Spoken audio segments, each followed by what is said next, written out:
Just about everyone in Britain knows the date of Christmas Day, even if they don't celebrate it.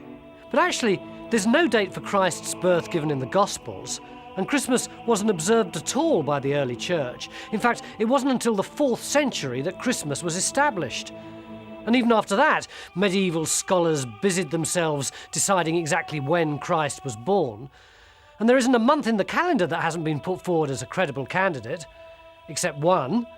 All we can say for sure is that there would certainly not have been shepherds watching their flocks by night in December, not even in the Holy Land.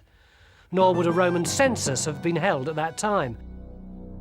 So why was the 25th of December chosen? In Rome, that day was the birthday of the unconquered sun, the Sol Invictus. This was the most important festival of the mysterious cult of Mithras, early Christianity's biggest rival in the Roman Empire, and a religion which it actually had a lot of similarities with. So the early church simply took over the most significant day of its closest competitor and said that it was the birthday not of the sun, but of the Christ, the light of the world.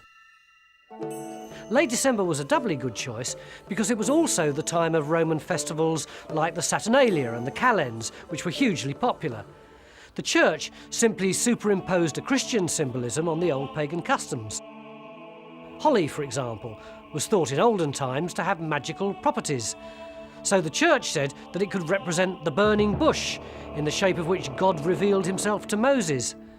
The holly's barbs were Christ's crown of thorns, its berries his blood. But some other pagan practices were more difficult to explain away. It was the custom at midwinter to honour the souls of family members who died by leaving out food and drink for them.